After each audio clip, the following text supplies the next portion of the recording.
you're focused on the church of trying to grow the church, but starting to realize that you can grow a church without discipleship. You can grow a church through evangelism, but people aren't growing. And just the realization, like, man, we're focusing on the wrong thing. If we were focusing more on discipleship, you get people growing and you get the church versus just trying to get attendance, but people not growing. The future is now. Welcome back to the Disciple Standard Podcast. My name is Aaron, and we've got a full load of people here. What's the word? How should I say this? A gaggle? A gaggle. A gaggle of geese. A bunch of people, a bunch of pastors here talking about the decline and the planting of churches and the revitalization of churches, specifically here in South Florida. First up, we've got Pastor Chris, pastor of the Source Church. Welcome to the podcast, Pastor Chris. Thank you. Of course. And then we've got Pastor Felix, too, pastor of South Kendall. And welcome back to the podcast, Pastor Felix. Hello, everyone. It's good to see you.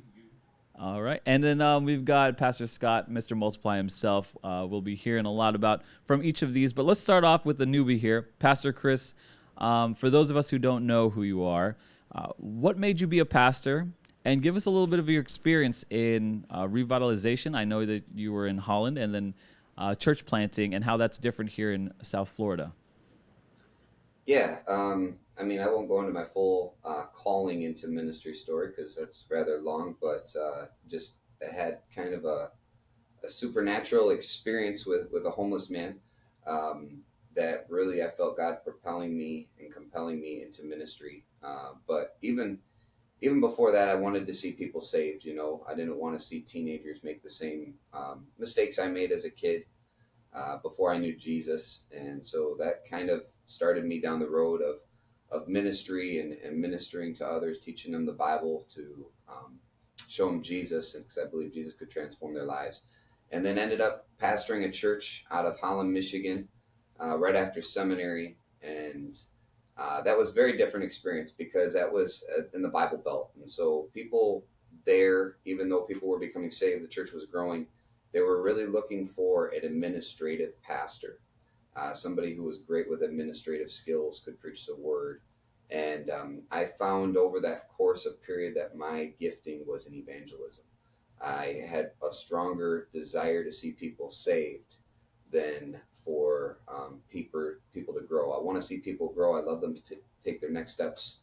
But there was something about people receiving Jesus. And so that very strong in just preaching the gospel. So when we church planted in South Florida, just kind of felt like this was the perfect fit. South Florida is very unchurched. People didn't even know the Bible stories. You know, I was preaching in Holland to Christian school kids, to people who have gone to Calvin and Calvin Seminary, and they were looking for a lot of theology and just growth. And for me, I was just very simple. I wanted to preach the gospel. I wanted to show people Jesus. And where it's different here is you got to go into 10 to 15 to 30 minutes on the Bible story just so people understand who it is. You know, they don't know who Jonah was. They've never heard the story of a fish. You know, they're thinking you're talking about Pinocchio, you know, when you talk about a fish swallow a man. And so it's just a very different context. Yeah. But I'm loving it because obviously we have a lot of unchurched people here and a lot of people who need Jesus. And so that's where I just feel like I fit in this place. Yeah, they're like, okay, who's Jesus? Does he have the power of flight? Like, what's going on here? Yeah. Could you tell me how old were you when you felt like a call to be a pastor? I started down that journey probably at 22 years old. 22. Is when I started. Well, I asked because I know that here, the upcoming classes, you're about to you're behind the licensure of like something like 11 new... Nine, I think. Nine new preachers out of the 11 that we have docket. So 9 new preachers. How old are those guys? They're all different ages. One is in late 50s. 2 actually are in late 50s, all the way down to guys in their 20s. My son is part of that group, so very excited for him. Awesome. And he's 22, so about the same age I was when felt called into it. So I think God can call us at different stages, at different points. Some of these guys will go on to just preach. Some of these guys might go on to pastor a church, so they're all at different levels and different stages. We're definitely going to come back to that that snapshot because I think that's what's coming up here. But is that you mentioned something interesting that I just can't let go? This supernatural experience with a bum. Is that what you said? Like, I just wanted to double check that's what you said. Yeah. Could you is that like a long story? Could you like I have to know what happened Sure. there. So I had just finished, like I said, I was already in youth ministry. I had just finished going through James Kennedy's Evangelism Explosion and learned all the different steps. And so it's one thing about having knowledge about how to evangelize. It's a whole nother degree to have the courage to evangelize. And so just in a snapshot where my calling really came into culmination is the experience where I was coming home one night and I saw a homeless man in the middle of the street, like you often see in Miami, Hialeah, and he was asking for money. And so, gave him a couple dollars, drove past him, ended up at the gas station. I needed to fill up gas. Went inside. This is before debit cards and all these things, existed today where you could just pay with your phone or your phone app. And so I went inside to actually pay. And I'm standing in line. As I come and approach the line, there's 3 or 4 different people. I noticed directly in front of me was this homeless man, and he was in a wheelchair. He's the one I just saw on the road, just gave a couple dollars to. And he has a case of beer on his lap. And I'm sitting here thinking, and I felt like the Holy Spirit gave me the exact phrase. I remember it today, 20 years later. It says, tell that man that case of beer will numb his pain for a night, but I have something that will numb his pain for the rest of his life. And wow. I couldn't do it. You couldn't do it. I couldn't do it. I froze. He paid. He went on his way. I paid. I went on my way. It bothered me all the way home. I sat in my car and I just bawled because I couldn't do it. I didn't have the courage to say something. And I don't know if it was because I didn't want him to think I was weird. I mean, he's homeless, like what? But I just didn't have the courage to do it. And I just sat there and just broke. And my wife, we were newly married. I think we were only married for a year at that point. She comes out to the car because she sees me and she's like, what's the matter with you? And I'm bawling my eyes out. And she had never seen me cry. I don't think I'd hardly cried since my dad passed away, since I was 15. But I'm just broken at that point. And she's like, what is wrong? And I tell her the story, over in the next hour, and she's just like, that's it, that's all that happened. It's what the Holy Spirit was just breaking me with. And that's when she just said, I think God is calling you to something bigger. If you are this broken over the gospel, God is calling you to something much bigger. And that really started the journey of just looking into seminary and Bible college and this is what I want to do for the rest of my life. I'm never going to lose another opportunity to share the gospel again. It seems as though God had worked through 2 things in that moment. One is our failures or your failure there, and 2, wise words from your wife. So praise God for that moment, because I'm sure because of that, we have a lot of benefits and fruit from what you learned in that moment. I know that God teaches us a lot of lessons in those difficult times. I mean, I think none of us are strangers to that.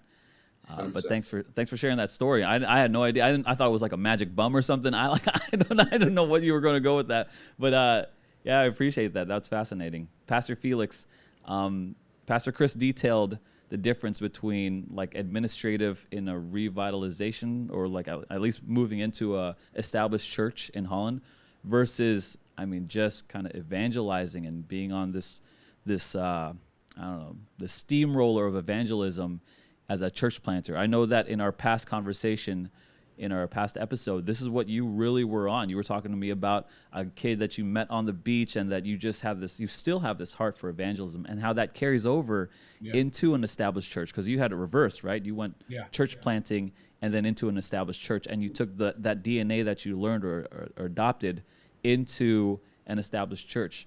Could you detail for us what it's like in that reverse sense, and what the difference is from your perspective? Something similar probably to what Pastor Chris explained. Well, the concept of evangelism is central to the mission of the church. When Jesus says to go into the world and to make disciples, part of making disciples is bringing people to a point of decision in their lives, and then once they've made that decision, is growing them in that faith. So really, to talk about evangelism is to talk about making disciples, and to talk about making disciples is to talk about what the reason why the church exists. If we're not making disciples, then we're basically just a country club of people that are getting together to just have a great time on Sunday, so that we can just go back and keep doing what we've always been doing. So when you get to the core of why the church exists, that will always be the reason why the church exists. Whether you're planning a church, whether you're pastoring an established church, or whether you're doing the third kind of ministry that I'm learning through right now, and that's revitalizing a sister church. So I look at those three different experiences that I've had: planning a church, pastoring an established church, and now working to revitalize a sister church that went through some hard times. The call to make disciples is consistently there through in all three experiences. Otherwise, are we just serving ourselves?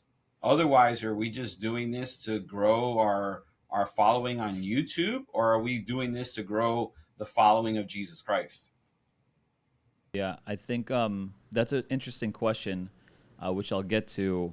What does discipleship look like in your churches? Because what's going to come next is Pastor Scott has some actually shocking narratives or statistics or following a narrative in South Florida, which I want to get to. But before that, I want to ask this question. What is, if I was like a typical congregational member at your church, not a leader, not a lay leader, just someone walking in who's been to the source or been to South Kendall for a little bit, how would they describe how discipleship looks like in your churches? Maybe Pastor Chris, you could go first. Yeah, I think there's different calibers of discipleship. You know, a lot of churches have small groups. We have small groups. You know, our small groups are around Bible studies, primarily focused, versus activities. You know, which some churches have. But I would say what's really taken off in our church within the last 3 to 4 years is just one-on-one discipleship. And I mean, that's how I really grew in my faith. Someone discipled me. In fact, I had a 60-year-old lady who discipled me when I was in my 20s, you know, before I was even married. And why God created that dynamic, I have no idea. But she just came to me and said, "Hey, I'm willing to disciple you," and I accepted. And that just grew into a wonderful spiritual relationship. And so we have 70 right now, one-on-one discipleship relationships happening, and it's all around 222. How many did you say? 70 in our church, who are just within our church, and then those are expanding even outside of our church. But for the 222 discipleship series. So a lot of people, when they hear that, they're like, "What is that?" And we tell them, "Hey, this is one-on-one discipleship. It's about the gospel. We're going to meet for the next half a year, and we're going to walk through what the gospel looks like." And a lot of people are excited about that. I have found a lot of people have come from mega churches where they've heard about Jesus, but they've never been discipled. Wow. 70 this one-on-one discipleships is a massive number, actually, and it sounds like sounds like a lot of leaders right there. Pastor Felix, what does discipleship look like in your congregation if it's described from a just someone walking in? So I think it's very important as a church to be able to not to. One of the things that turns me off about church is when everybody's got something to sell. Whether it seems like people are trying to promote some kind of brand or trying to promote some kind of book or whatever it might be. My approach has always been to meet people where they are, and then to try to discern what would the next step be for them. Now, what I mean by that is in the church, it's important to talk about discipling. But I'll give you an example. I had a conversation with somebody yesterday, called me very distraught.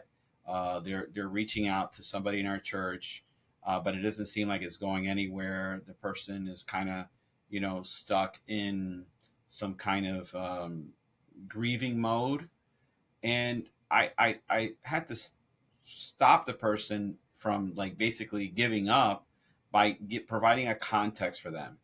And so one of the things that I've learned over the years is that in your church you're going to have three different kinds of people that walk in those doors. You're going to have people that need discipleship. Those are people that come in. They're hungry. They're ready to learn. Maybe they want to find out who Jesus is. Maybe they've already been in the faith, but they want to take that next step. Those are the people that need discipleship in the church. Not to say that other people don't, but I'm just follow me here. The second kind of person that will show up in your church are people that need healing. Now, the people that come in that need healing, many times they're coming, maybe they've experienced church hurt. Maybe they were in another place where they saw abuse of power. Maybe you had other believers actually not act like Christians and wound them very deeply. Maybe it's not church hurt. Maybe it's hurt from something that's happened in their life. And those are people that are coming to your church and they're wounded. And so when people show up wounded, you can't just say, hey, I'm going to put you in the discipleship program. Sometimes it's just holding their hands. Sometimes it's praying with them. And it takes a lot of patience working with people like that. Now, the third kind of person that's going to walk into your church are people that need sustaining. Now, what's the difference between somebody who is walking in needing healing and somebody who walks in being needing sustaining? Here's the difference. The person that needs sustaining, and I'll explain what that means in a moment, is a person who maybe has been wounded, who's experienced trauma in their life, but that person is exactly today where they were 5 years ago, where they were 10 years ago in their life. And they will be exactly in the same place 5 years from now, 10 years from now. So as I was talking to this person on the phone, they were totally discouraged. They felt like they were the ones drowning as they were trying to help this person. And I said, that's because you're trying to change them. That person just needs a word of encouragement to help them get through today. And maybe that prayer that you offer them is going to help them get through the next 7 days. So don't have this friendship and this relationship with this person because you think you can change them. Just be a steady presence in their life. So this is what I mean by saying meeting people where they are and trying to discern what they need rather than just kind of putting them into just some kind of form of automation, like if they're on the Henry Ford assembly line. Not to say that you shouldn't have a structure in the church, not to say that you shouldn't have a plan, but I feel like sometimes we got to be careful that we don't just automatically plug and play without really taking the time to discern where somebody is. Okay. Now, having said that, one of the things that I've been focusing on in the last 2 years at the church have been in the men in our church. Why is that? Because what I see is that there's a crisis of manhood throughout the country, but especially in our ministry. So I find that the women in our congregation, I'm not speaking poorly. I mean, this is the reality, that the women without a doubt are ready to go.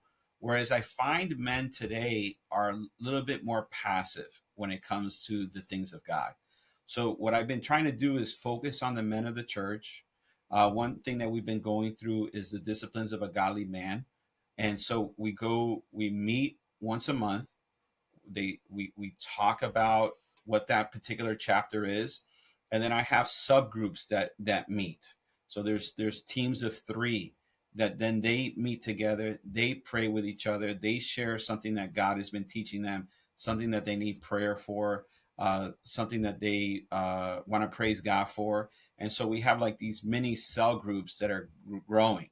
Now, what I've seen as a result of investing about a year, it's going to be a year in October of doing this, is I see that the men of the church are coming to life. And so that super excites me. So that's kind of where my focus has been here in the last 12 months. So that's what I'm giving God praise for. Yeah, I appreciate it. Thanks for sharing.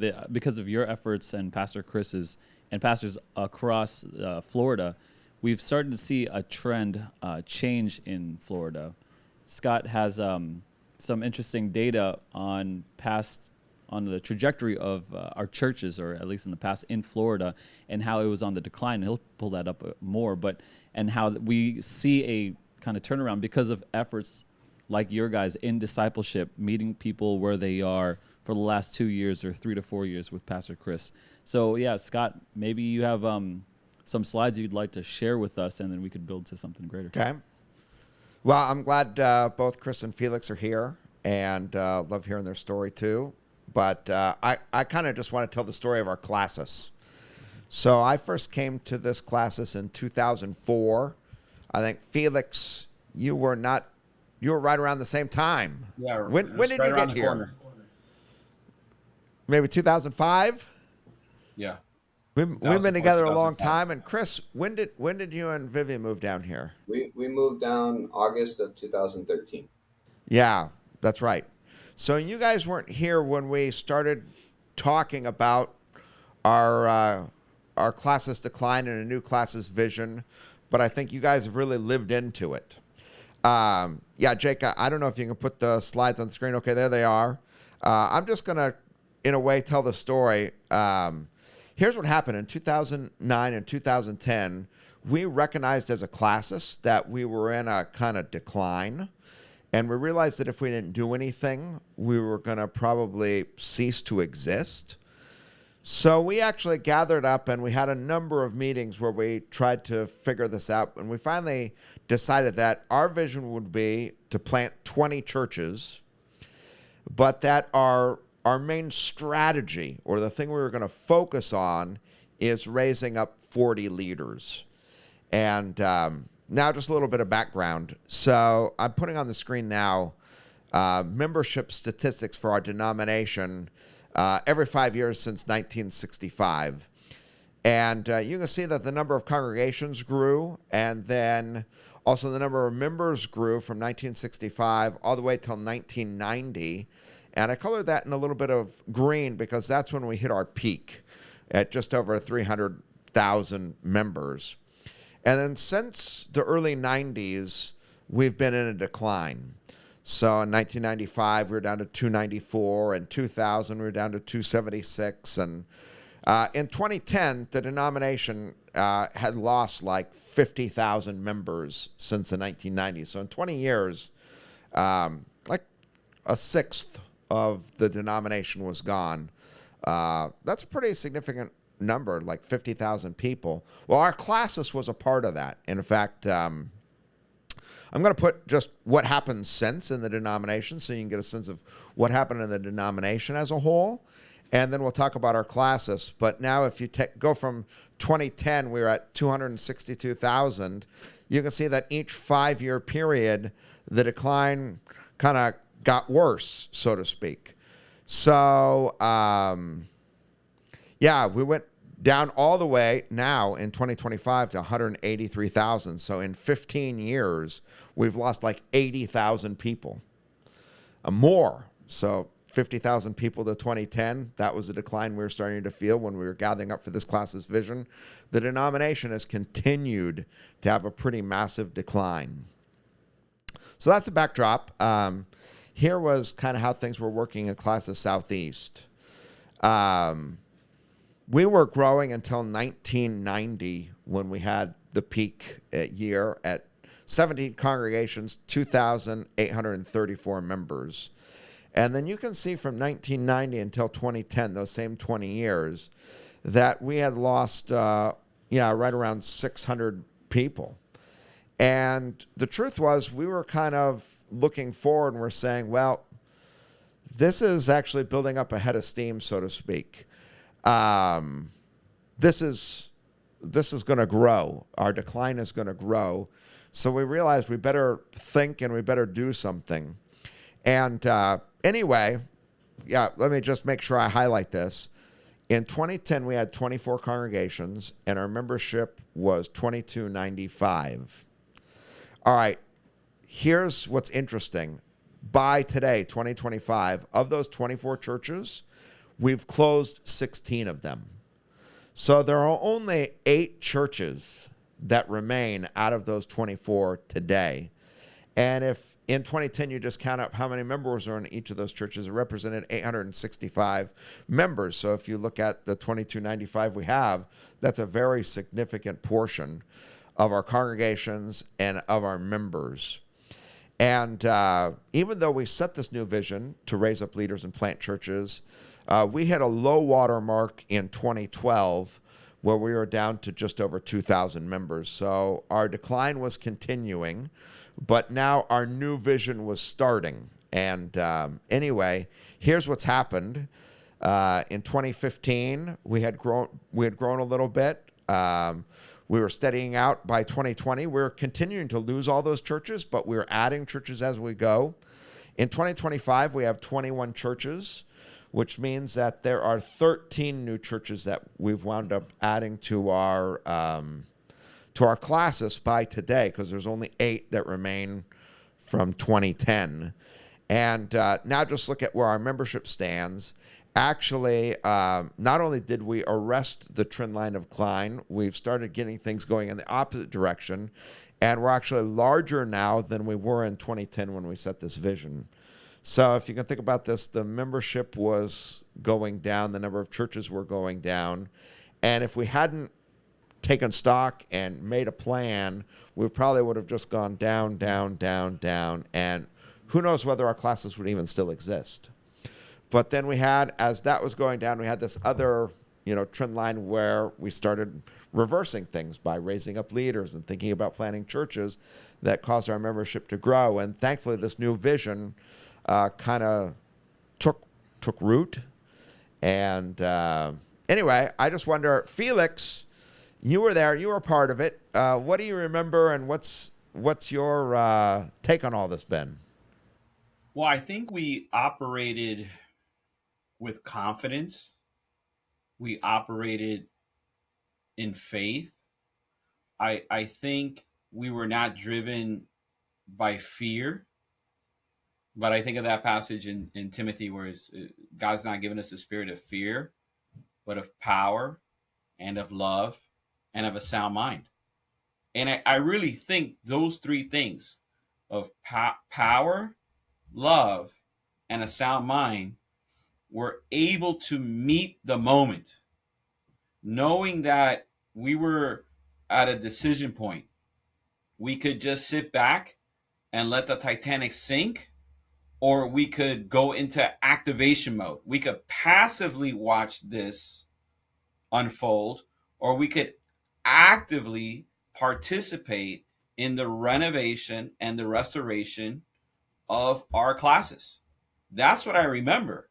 We weren't sitting there like, oh my goodness, we don't, what product are we going to come up with to sell? And we need more salesmen. Like, that's not how we were thinking. We were thinking like, we have the gospel of Jesus Christ. We have the thing that our society needs. And, the other thing, Scott, if I remember correctly, the other thing that we highlighted was the rapid increase in the population in the state of Florida. Do you remember that? We were talking about, wait a second, our churches are going this way and the population of Florida is going that way. So we were seeing it as an even greater mission field to reach. And you hear Chris talk about that, where, man, I'm trying to preach the story of Jonah and nobody even knows what a prophet is. Right. Yeah, I'd like to just reflect on this a little bit too, because if there are people who are listening and maybe they're in other classes, when we set the vision to plant 20 churches, there was only 24 churches in our classes, and when we set the vision to raise up 40 leaders, it was a pretty, we set out, like you said, with a sound mind, with some amount of confidence on the one hand, but that was not our experience up until then. It was a pretty wild-eyed idea. I wonder if you can reflect on that just a little bit. You know, I think some of us were wondering, like, okay, this is a lofty thing to say, but will there ever be a reality to this? Yeah, I remember the missionary. I'm trying to remember, it was Hudson Taylor. I'm trying to remember who was that missionary that said, make a vision so big that if God's not in it, it's doomed to fail. And I think in a lot of ways we said, what about if we doubled in size? What about if we went from 24, and just to round it out, let's make it 20 more? We kind of felt like, what about if we just duplicated? And then we thought, okay, but if we're gonna plant 20 churches, we're gonna need some leaders, and we're gonna need some support to plant those churches. So I think it just kind of. Oh, and the other thing too that was factoring in, we were looking forward to 2020. So we were at 2010, and we were kind of thinking of this theme of 2020, and we were thinking about, like if we get to 20. So I think we were just working with tens. Yeah, we had we 20, and we were trying to get to 2020, and it was like, well, why don't we double 20 and let's raise up 40 leaders and let's see what God does with that. I think we were just kind of like, it just made mathematical sense. Well, when I heard this vision, I was about a wee lad. I was just I was like, I don't know how I was, like, maybe I was young. And you were 15 years younger than you are today. I guess so, huh? So that was, what, 21, 22? When I heard it, I was inspired at 21. I was like, yeah, we could do this. Because I was part of Classis. I was just 21, right? I was just a kid. But I remember other people saying, like, having all the challenges or the barriers, the red flags come up. And I was just like, what are we talking about, guys? And it's probably like naivete talking or whatever. But then this is just like was so popular was so like stand out for me. Every class is that, like, we had one person get licensed or just another one person get licensed. I'm like, wow, this is amazing. Just another one person gets licensed. So we're marching our way there.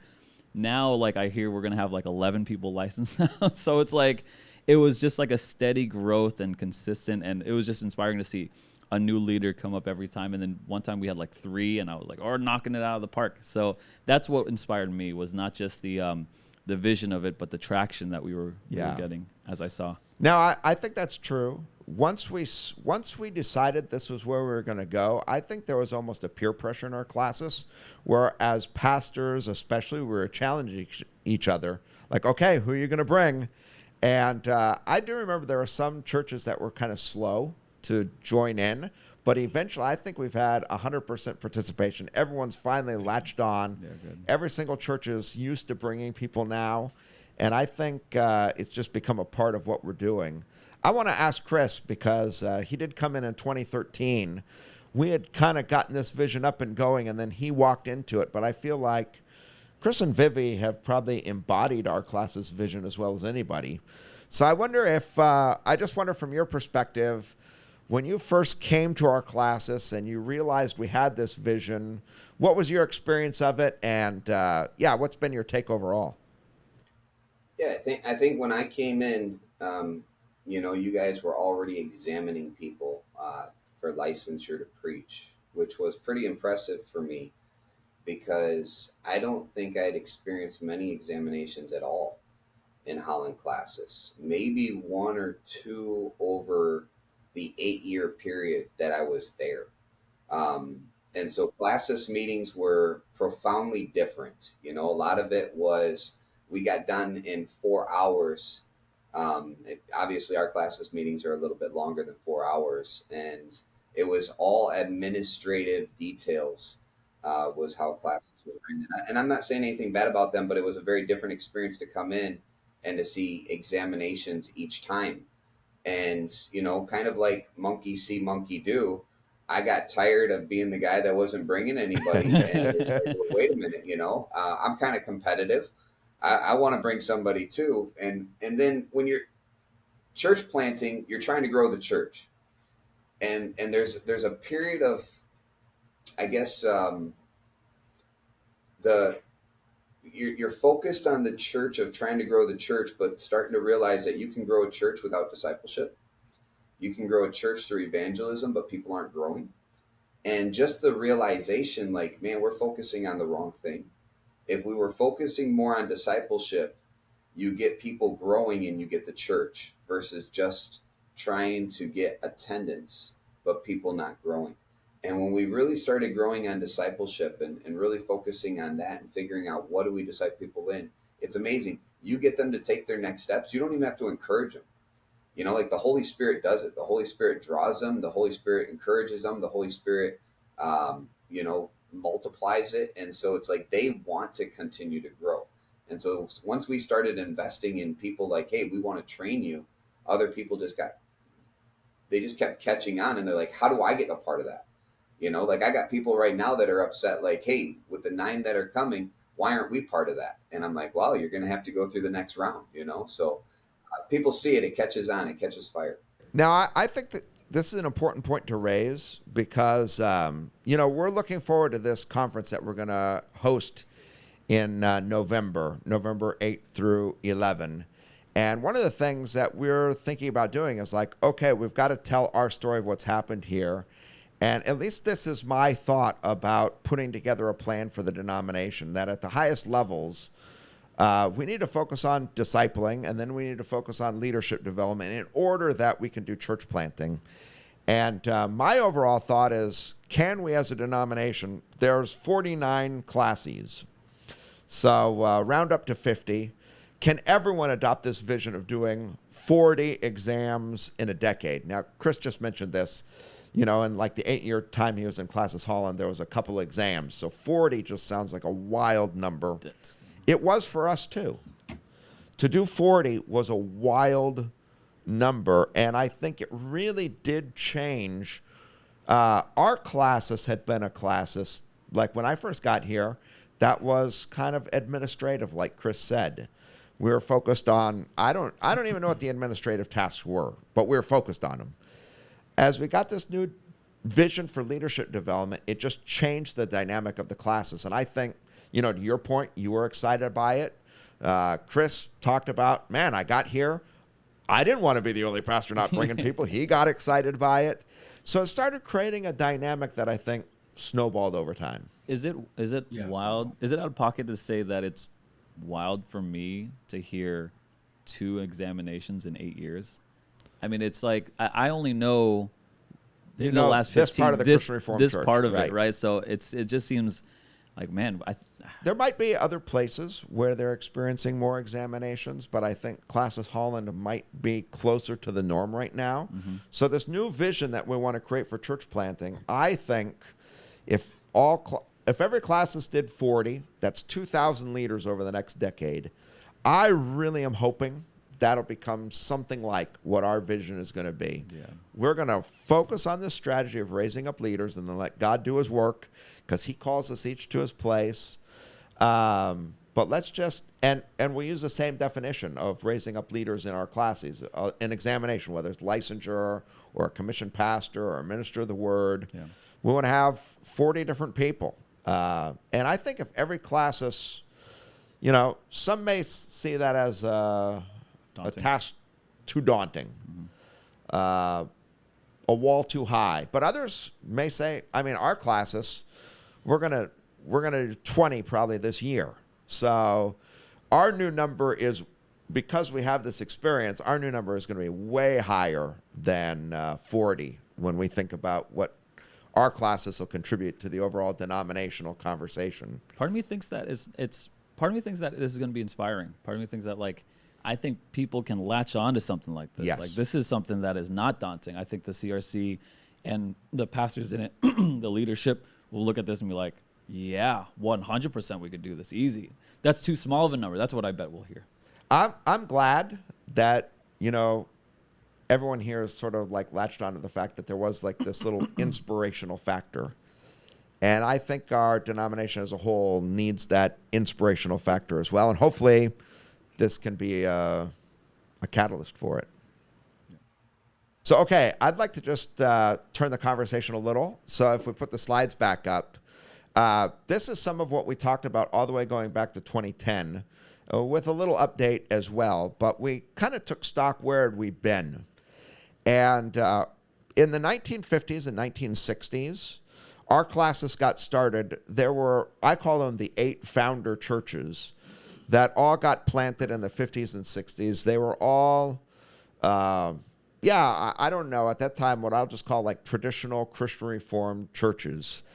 If you were from some other place, in the Christian Reformed Church, you can move down here to Florida and you could experience a traditional Christian Reformed church in Florida. And all 8 of these churches that got planted in the 50s and 60s, they all took off, and you can see their charts. They really became the backbone or anchor of our classes. There were other church planting efforts I'll talk about in a minute, but this was the key to our classes, these traditional Christian Reformed churches. And this is a chart if you put all of their membership together. And you can see that by 2010, we noticed that we had gone over the top of the curve and we were on our way down. And by the way, if I had finished this out to 2025 now, the line would go even lower. But you can see that even in 2010, we knew, like, okay, we've gone over the top of the crest, we're on our way down. And that kind of traditional Christian Reformed church where, it was sort of like an oasis for Christian Reformed people. If you're Christian Reformed and you move to Florida, you move to one of these 8 places, and you'll be able to maintain a Christian Reformed culture. It wasn't really about mission or evangelism or outreach, though we had pockets of that probably. It was really about being a church for Christian Reformed people. Here's some kind of things we noticed about these churches. They all had long life. They all had substantial membership numbers. Almost all of them grew to more than 200 members. They all owned land in a building. They're all well-funded. 5 out of the 8 started a Christian school. They all had a particular mission, but they stopped thriving in contemporary context. We noticed all 8 of these churches, they all started failing around the same time. And they were struggling in the same ways. They really were an oasis from the community rather than being a mission to the community. In the 1970s, there were 3 attempts, but all of them were small and didn't last long. In the 1980s, there were 8 different church plants, most of which stayed small. Sunlight was planted then, so that's the one church that sort of started taking root as time went on. In the 1990s, we did 9 different church plants. And then in the 2000s, there were a bunch of different church plants as well. Almost all of them had a pretty short life. And so of the 35 churches, 8 churches in the 50s and 60s, they all went. But we tried 35 times in the 70s, 80s, 90s, and aughts. Only 3 were still remaining after all that time. Most were smaller in size. Very few of them, only 8 out of the 35 ever reached 100 members. Only 2 of them ever reached 150. Owning a land in a building was less common. The founding of a Christian school was very rare. And I think when we took stock of all this, we realized, the way we're planting churches has to change. Most of these were like, I guess I'll call them parachute drops. People were they were imported from some other place into Florida. They didn't get the culture. They weren't that well supported. So we would have mother churches that were sort of mother churches in terms of paper, but they weren't really doing everything they could to support the church. Churches weren't as well funded. And we realized, moving forward, we have to try to do some things differently. You can see there was effort in planting churches, but we were kind of spinning our wheels. I wonder, Felix and Chris, you got a lot of history with that. So I wonder what your guys' thoughts are as we go back over these charts. Well, I think about the congregation that I'm serving right now. It was basically, I called it it started as a northern transplanted church, like you're describing, where people from the north could come here and find a Christian Reformed church very similar to their background. What happened in our context is that South Kendall helped start a Christian school named Westminster Christian School. That's the school where Alex Rodriguez went, the Hall of Fame baseball player. But Westminster in the 70s was primarily hiring Calvin University graduates. So as they hired Calvin University graduates, well, those teachers just naturally came and attended South Kendall Community Church. But in the 70s, a decision was made to start hiring people locally, not just exclusively from Calvin University. Well, guess what happened to the church?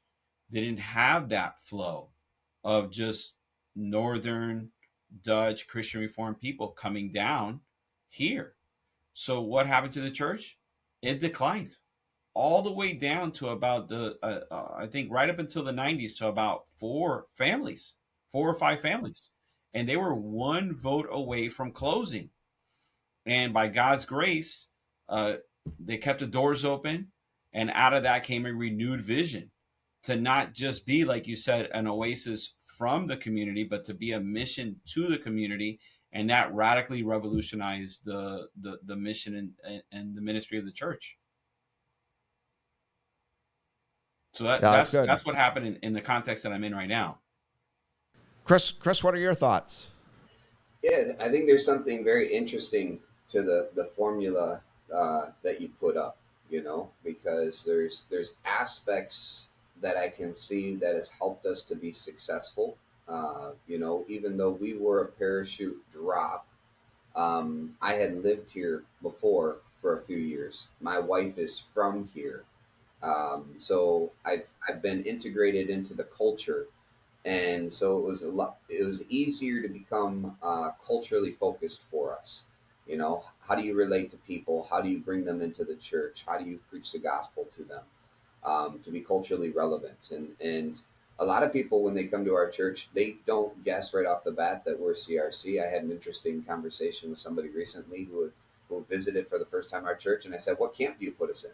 You've only been here once, and they couldn't say whether we were Baptist, non-denom, and so we've taken the Reformed preaching and theology and been able to contextualize it, which has helped us gather people from different backgrounds, and then we start to teach them Reformed theology, and so that's helped us. I think one of the things that hurt us, obviously, we've been mobile for 10 years, worshiping in a high school, so set up, tear down. There's something that where it says a land in a building. I think there's something in that gives people stability. It gives something permanence. And so I think that tends to hinder us a little bit. At the same time, it doesn't stop us because we're still raising up leaders, and maybe that's what our calling is temporarily. I came from Vida Nueva, which was a church plant, and became saved and ministered as a youth pastor there for a few years. And I look at how many people that they produced that have gone out and church planted, and they don't have their own building. So I know it doesn't stop us, but I do think there's something interesting in that formula, especially even with, Christian schooling. There was a desire to say, hey, this is going to be our missional context. We're going to educate people in Christian values. We're going to raise up our children with this language and experience the cultural mandate and be able to give them a place for them to grow with Jesus as they're maturing and growing in their faith and growing in knowledge. I think there's something to that, raising up our children that way. I think we've lost a lot of that in South Florida, but at the same time, we're trying to reclaim that. So at the Source Church, we're like, okay, how do we do this? I know it's been successful at Sunlight, the Christian schooling. And so we started a Christian preschool and trying to grow that same type of formula. Maybe that will grow into having a place of permanence.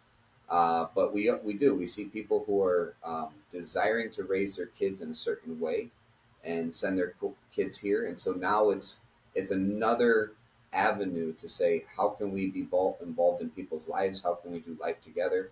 How can we be making a missional impact in their life and in the community where if we didn't exist, people would notice, so we're striving along those lines. And so I think there's something great about that formula. There was something about each of those pieces that I think are valuable, even though along the lines of the churches we've planted. A lot of them, like Felix, like where he said, hey, it got down to 4 families. A lot of our churches got down to just a few families where they still had the building, but ministry wasn't thriving. But now we had the asset in order to revitalize and restart something out of, which we could well fund because there was a valuable asset there. Yes. Now, one last thing I'd like to just, this is by way of report. I said that when we set this goal of raising up 40 leaders, it was kind of a wild idea for us. But just by 2020, if you put the slide up, Jake, this was our totals. We had done 49 total examinations of 46 different leaders, 29 licensures, 11 commissioned pastors, and 9 ministers of the word. So that was kind of our metric. How many examinations do we have in our classes?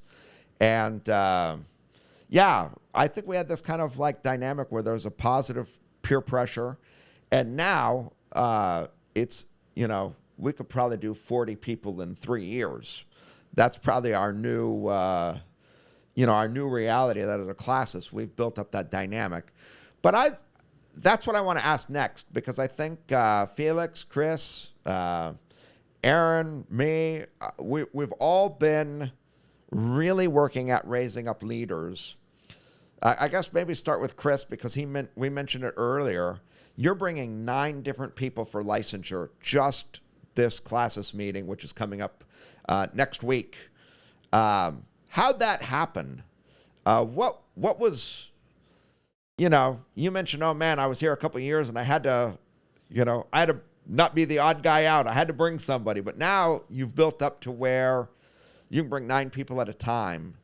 I think there'll be a lot of people listening to this, and maybe they've been pastors of the Christian Reformed Church who maybe they've never raised someone up to be licensed or as a commissioned pastor. The idea that you could do 9 in one Classis sounds almost ridiculous. But how'd it happen? Because it wasn't all at once. There's been a buildup. What's the secret sauce? What's the magic bullet? Well, like I said, I think we started really embracing the discipleship process with joining 222, and that was like 5 years ago, and that was a very slow build because you guys know you Yep. started it. It's just investing in one person over a course of 6 months to a year, and then that one person takes another person. So it really takes time for traction. And so we started down that road, and it's taken us 4 or 5 years to get to where there's a lot of relationships going on. And so now people have a rich theological understanding of the gospel because there is depth to that. You take pastors through it, and it's like, oh, I've never understood the gospel like this. And so I think that's the starting road. And then we had a couple licensures. We had an associate pastor, Dwayne Terpstra, who took a couple of our guys and studied with them for 2 years, trying to train them up. And again, one-on-one relationship, but training them in theology, training them up, and they got licensed, and that was great. But there was something where it was, okay, what's our next step? Now, if we take these guys through 222, now they're doing some ministry, they're discipling people. What is their next step? And we realized that we really needed to take them through more of an in-depth theological course. And so I just tasked one of our members. We had Eric Plumer, who ended up just getting called to be a minister of the word up in New Jersey. I said, hey, you're really good at teaching. Could you create a course to take these guys through? And literally did. And started with only like 4 guys who were interested. And then more people said, I want to be part of that. I want to be part of that. And, ended up being where people were jumping on. It was 9 guys over a period of 9 months who went through twice a month, every other week, just kind of went through a leadership course, a Bible study in a sense. And their Bible study but was all over the Reformed creeds and confessions. So they went through the Heidelberg Catechism, they went through the Belgic Confession, they went through the Canons of Dort, they talked about the creeds, because all of it produced rich theological conversation. And so 9 months of that, where now they feel ready and prepared to be examined. I honestly think they're over-prepared.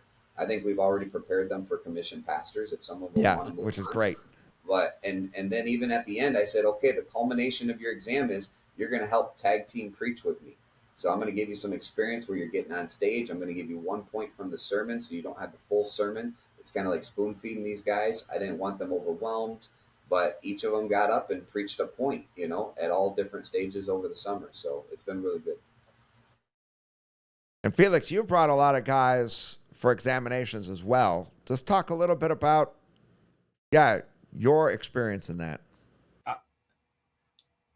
I will, it's interesting, now that we've been at this for 15 years of since we first cast a vision, I think we've gotten a lot. What I hear too is I think we've gotten a lot better at preparing people for the examination. I don't know if you remember, if we go back to those early days, we had more fire than light. We'd be like, all right, we got somebody else. Let's put them up there. Okay, 10 Commandments. You remember that one? I do. We were like, wait a second. We want to ordain these guys, but they've got to be prepared. And so I think that's something that we've gotten a lot better at doing. I think one of the things, actually, Scott, I have right here on my desk, because I'm getting to work with a few guys. I'm going to start working with a few new guys here, but this was the OG examination questionnaire. Do you remember this thing? Oh, I remember it. I don't even know. We don't even have a date on this thing, but in a lot of ways, it was like, okay, if we're going to get somebody ready for ministry, right? Because ultimately it's not just to pass an exam, but ultimately it's for ministry. What do we need to have this person be able to demonstrate?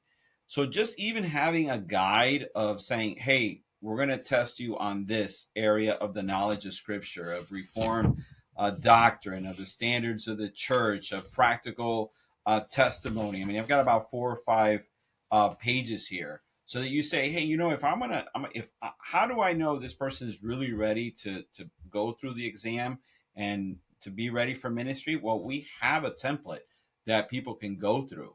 And so I kind of feel like that's one thing that I've learned over the past 15 years of just saying, like, because I'm thinking as people are hearing this, they might be like overwhelmed, because you're thinking 40.